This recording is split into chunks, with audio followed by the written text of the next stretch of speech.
अस्सलाम वालेकुम, doctor Maria hair. आज इस वीडियो में हम बात करेंगे अबाउट द केमिकल प्रेगनेंसी।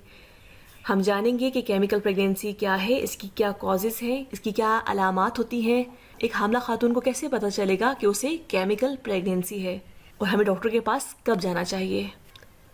ज़िंदगी एक हसीन एहसास है और ज़िंदगी में ज़िंदगी का होना उससे भी बेहतरीन एहसास है, लेकिन बदकिस्मती से 10 से 15% ख़वातीन इस बेहतरीन एहसास से महरूम हो जाती हैं, यानी मिसकैरेज हो जाता है। क्या आप जानते हैं कि केमिकल प्रेगनेंसी मिसकैरेज की मोस्ट इम्पॉर्टेंट कॉज है? हामला ख़वातीन को इसके बारे में ज़्यादा इल्म नहीं होता। During the reproductive age female की ओवरी में एक एग मेच्योर होता है। अगर फीमेल का साइकिल रेगुलर है तो 14 to 15 डे पर ये एग ओव्यूलेट हो जाएगा। अगर मेल गैमीट मौजूद है तो फैलोपियन ट्यूब में फर्टिलाइजेशन होगी। ये फर्टिलाइज्ड एग 3 दिन फैलोपियन ट्यूब में रहेगा और 3 दिन यूट्राइन कैविटी में रहेगा और उसके बाद इम्प्लांटेशन हो जाएगी। यानी फर्टिलाइजेशन के कम से कम 6 और ज़्यादा से ज़्यादा 12वें दिन इम्प्लांटेशन हो जाती है।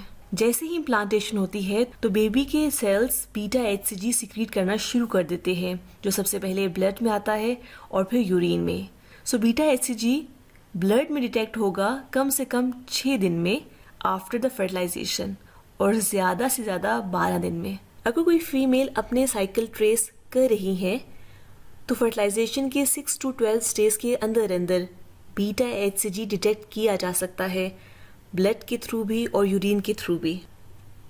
सो प्रेगनेंसी टेस्ट पॉजिटिव आएगा। हम जानते हैं कि अल्ट्रासाउंड पर 5th वीक पे सबसे पहले जेस्टेशनल सैक नज़र आता है, लेकिन केमिकल प्रेगनेंसी में हमें अल्ट्रासाउंड पर कोई फाइंडिंग्स नज़र नहीं आएंगी क्योंकि ये स्टोरी जेस्टेशनल सैक से पहले की है। मतलब बेबी अभी इतना ग्रो नहीं करता कि जेस्टेशनल सैक बने। So this is called chemical pregnancy. इसको केमिकल प्रेगनेंसी इसलिए कहते हैं कि बीटा एचसीजी के लेवल्स बॉडी में इतने होते हैं कि जिसकी वजह से प्रेगनेंसी टेस्ट पॉजिटिव आ जाता है, लेकिन ये प्रेगनेंसी सिर्फ केमिकल लेवल पर होती है बिकॉज अल्ट्रासाउंड पर कोई फाइंडिंग्स नज़र नहीं आती।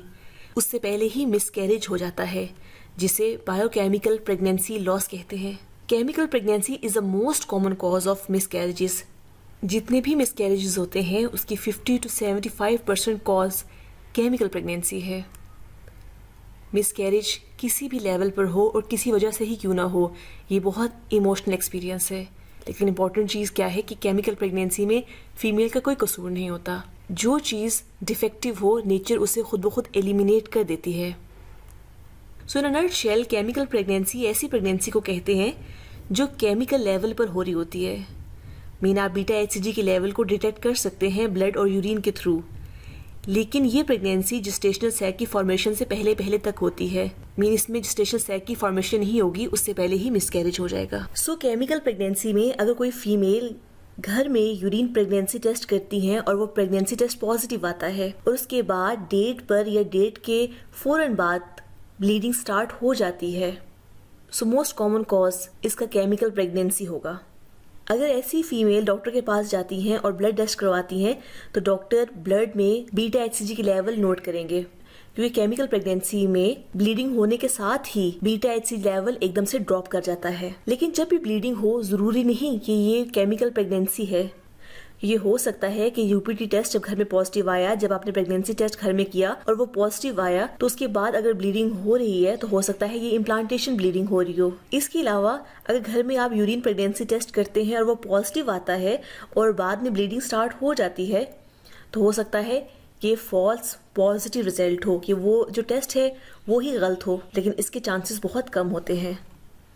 सो उसका बेहतरीन तरीका ये होता है कि जब भी आप यूरिन प्रेगनेंसी टेस्ट घर में करें और अगर वो पॉजिटिव आ जाता है तो आप डॉक्टर के पास जाकर ब्लड टेस्ट भी करवाएं, ताकि बीटा एचसीजी के लेवल्स को डिटेक्ट किया जा सके, क्योंकि वो कन्फर्मेटरी होता है। तो आप डॉक्टर के पास ज़रूर जाएं ताकि बीटा एचसीजी के लेवल्स को डिटेक्ट किया जा सके। और अगर उसके बाद ब्लीडिंग स्टार्ट हो जाती है तो बीटा एचसीजी के लेवल्स रिपीट कराए जाएंगे। अगर वो लेवल्स ड्रॉप करते हैं इसका मतलब है ये केमिकल प्रेगनेंसी लॉस है। केमिकल प्रेगनेंसी की कोई ख़ास अलामात नहीं होती। मोस्टली ख़वातीन को पता ही नहीं होता कि उन्हें केमिकल प्रेगनेंसी है, क्योंकि वो पीरियड्स को ट्रैक नहीं करती।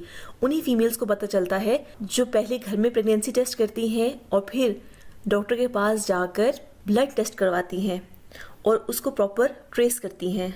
इसकी मोस्ट कॉमन अलामात में हैवी ब्लीडिंग है, यानी जब डेट आती है तो हैवी ब्लीडिंग होती है और समटाइम्स उसमें क्लॉट्स भी होते हैं।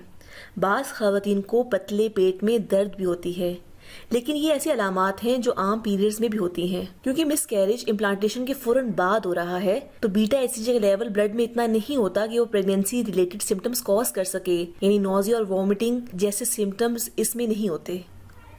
सो क्या कॉजेज़ हैं केमिकल प्रेगनेंसी के? मोस्ट इंपॉर्टेंट कॉजेज़ बॉडी में एबनॉर्मल लेवल ऑफ हार्मोन्स का होना है, क्रोमोसोमल एबनॉर्मलिटीज़ है, यूट्राइन एबनॉर्मलिटीज़ हैं, या इन्फेक्शंस हैं जैसे कि क्लेमाइडिया और सेफिलिस का। अगर आप अपने पीरियड्स को ट्रेस कर रही हैं और आपको पता चल जाता है कि ये केमिकल प्रेगनेंसी है तो परेशानी की बात नहीं है, क्योंकि जो डिफेक्टिव एम्ब्रियो होता है नेचर उसे बॉडी से एलिमिनेट कर देती है। लेकिन अगर एक दफ़ा केमिकल प्रेगनेंसी हुई और उसके बाद दोबारा से केमिकल प्रेगनेंसी हो रही है तो आप डॉक्टर के पास जाएं ताकि वो कॉज को रूल आउट करे और उसके मुताबिक ट्रीटमेंट करे। क्योंकि अगर doctor according to cause treatment करता है तो केमिकल प्रेगनेंसी के रिस्क को बहुत कम किया जा सकता है।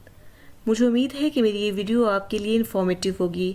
काइंडली सब्सक्राइब माय चैनल और लोगों की आगाही के लिए इसको शेयर कीजिए। थैंक्स।